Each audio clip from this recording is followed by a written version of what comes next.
Hai gengs, terima kasih sudah klik video ini dan selamat datang di channel YouTube Herdiohe.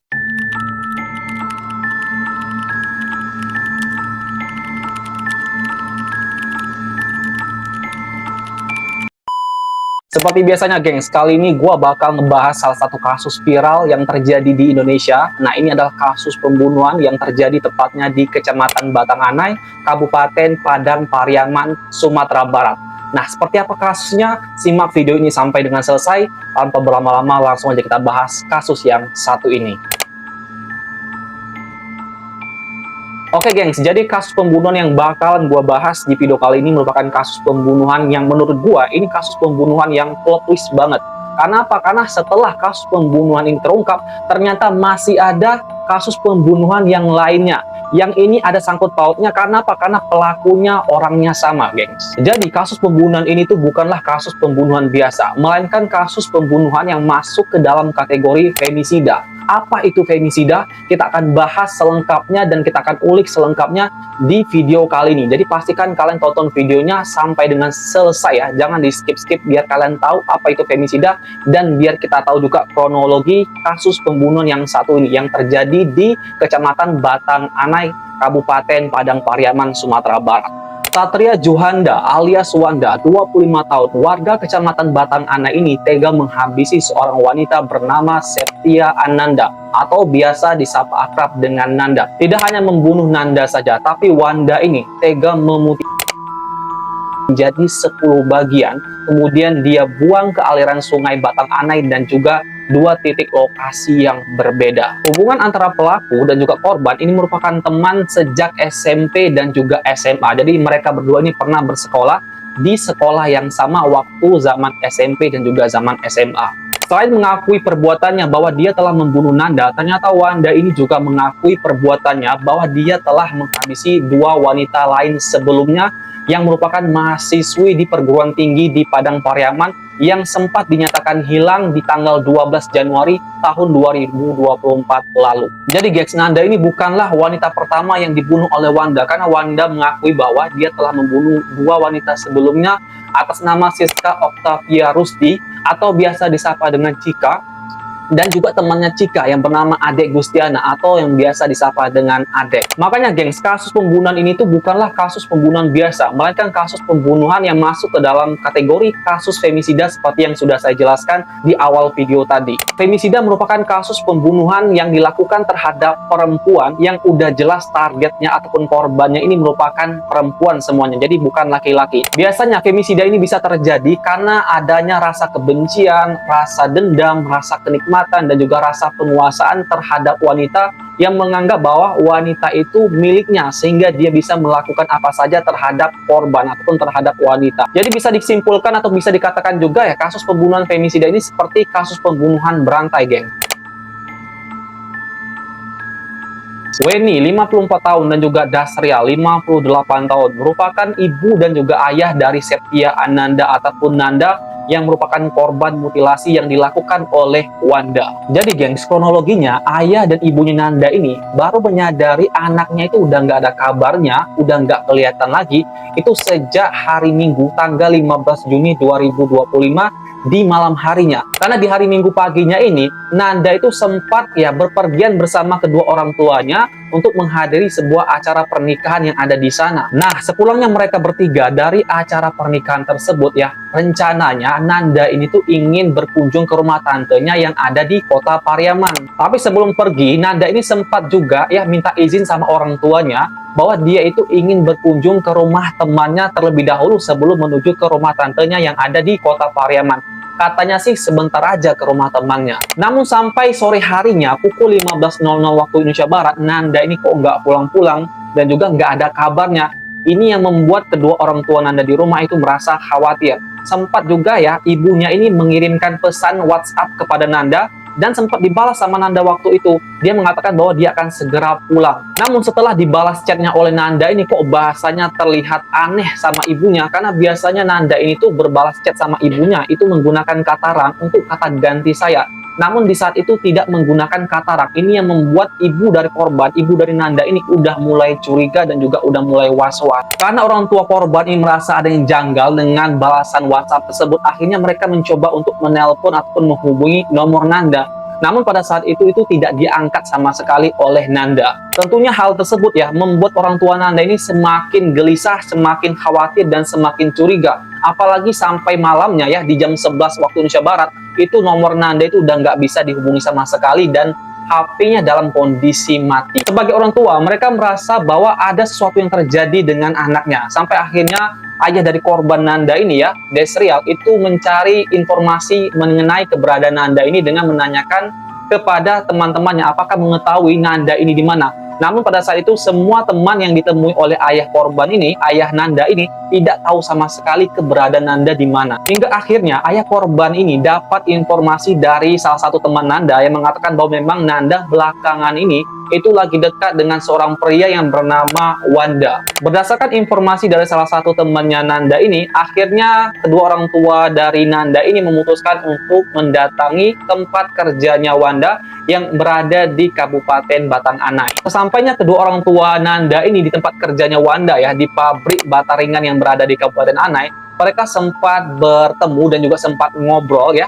Dan pada saat itu ya langsung orang tua dari Nanda ini menanyakan keberadaan Nanda ini di mana, tahu nggak Wanda di mana Nanda ini berada sekarang. Ditanya seperti itu, Wanda ini kemudian menjawab dengan mengatakan bahwa dia tidak mengetahui keberadaan Nanda di mana. Dia hanya mengatakan bahwa Nanda memang sempat datang pagi hari itu di tempat kerjanya, tapi pada saat itu dia tidak bertemu secara langsung karena mereka berkomunikasinya lewat pagar. Nah, di situ Wanda ini mengatakan bahwa Nanda sempat mengatakan bahwa dia ingin pergi ke rumah temannya. Nah, setelah itu ya, setelah pertemuan tersebut, Wanda ini udah nggak tahu lagi ya keberadaan Nanda itu di mana. Mendapat jawaban dari Wanda tersebut, orang tua korban ini juga semakin bingung ya mau mencari Nanda ini di mana lagi. Karena memang terakhir informasinya Nanda itu komunikasinya memang dengan si Wanda ini. Namun di situ orang tua korban ini tidak menyerah begitu saja. Mereka terus mencari informasi tentang keberadaan Nanda itu di berbagai tempat dan juga menanyakan ke semua teman-temannya Nanda. Sampai di 3 hari setelahnya, di hari Rabu tanggal 18 Juni 2025, Nanda ini masih juga belum ketemu dan belum tahu informasi keberadaannya di mana. Walaupun orang tua Nanda ini sudah melaporkan ke polisi mengenai kehilangan anaknya ini dan juga menceritakan tentang kejanggalan ya, terakhir mereka komunikasi dengan anaknya ini, namun pada saat itu pihak polisi belum menemukan titik terang di mana keberadaan Nanda. Sampai akhirnya di hari Senin tanggal 16 Juni 2025, masyarakat Kecamatan Batanganai itu dihebohkan dengan penemuan jasad manusia yang udah nggak utuh lagi bentuknya di aliran sungai Batanganai. Penemuan pertama ini ditemui oleh seorang nelayan yang memang lagi mencari ikan di aliran sungai Batanganai. Penemuan itu pun langsung membuat heboh masyarakat dan juga langsung dilaporkan ke pihak yang berwajib. Setelah menerima laporan dari masyarakat tersebut, polisi pun langsung turun ke TKP dan juga mengamankan lokasi kejadian penemuan mayat manusia tanpa utuh. Dugaan sementara pada saat itu, setelah polisi melihat kondisi korban, polisi sudah menduga udah jelas ini adalah kasus.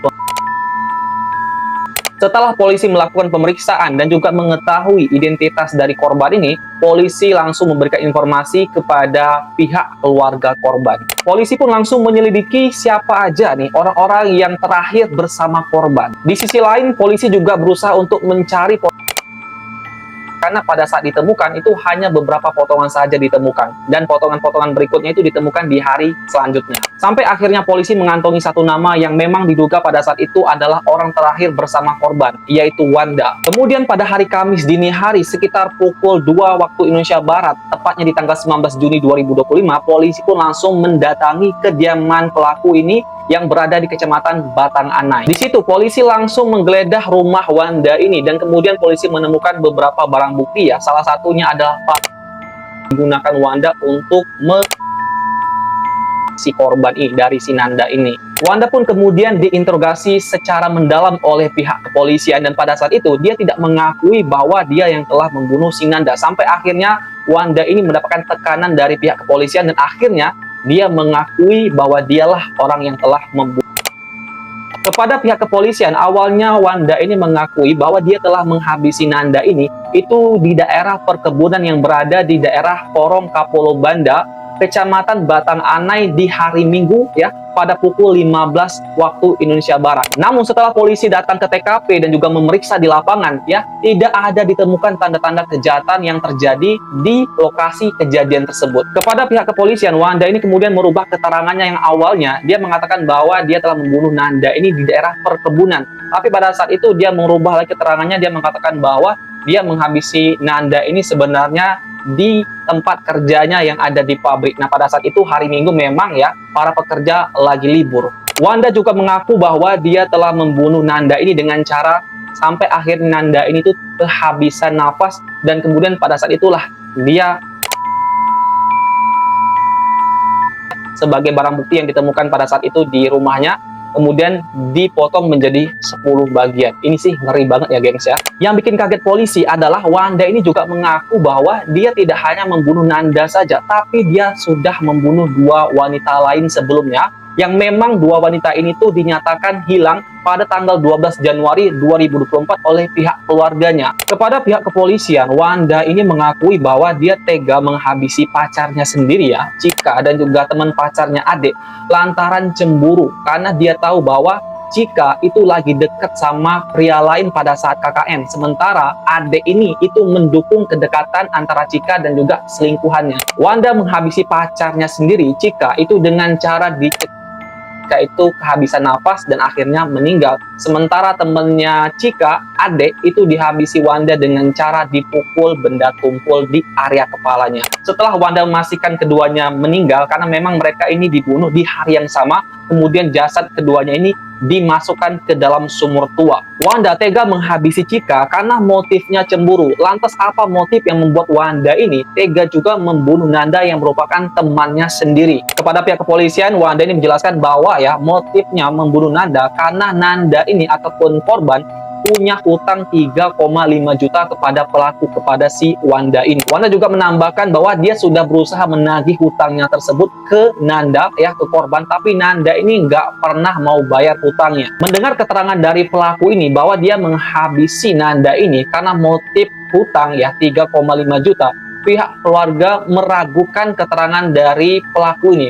Karena pihak keluarga mengatakan bahwa ya, kalau misalnya motifnya karena hutang, kenapa handphone Nanda dan juga motornya itu tidak diambil, tidak dijual? Pihak dari keluarga korban ini meyakini betul bahwa ada motif lain selain motif hutang, sehingga pelaku ini tega menghabisi korban dengan cara menjadi 10 bagian. Sampai saat ini kasus ini masih ditangani oleh pihak yang berwajib dan masih diusut, masih diselidiki ya. Kemungkinan ada motif lain, kemungkinan ada korban lain dan lain-lainnya. Kita berdoa aja semoga ya kasus ini cepat terungkap secara transparan dan juga korban yang mendapatkan keadilan yang seadil-adilnya dan juga pelaku dijerat hukuman seberat-beratnya karena ini bukan kasus pembunuhan biasa. Dan kepada pihak keluarga korban turut berbelasungkawa. Oke geng, segitu dulu kasus yang kita bahas untuk hari ini. Semoga kita bisa jadikan pembelajaran untuk kedepannya. Semoga kita tidak berjumpa dengan orang-orang yang hatinya seperti Dajjal ya, seperti Wanda ini. Oke gengs, kita akan ketemu di kasus-kasus viral selanjutnya. Kritik dan saran silahkan tulis di kolom komentar. Terima kasih juga buat teman-teman yang sudah menonton video ini dari awal sampai akhir. Buat yang belum subscribe, silahkan klik tombol subscribe di bawah. Kira-kira di video berikutnya, gua bakalan bahas kasus viral apa lagi nih, geng? Silahkan tulis di kolom komentar. Sampai berjumpa di video-video selanjutnya. See you!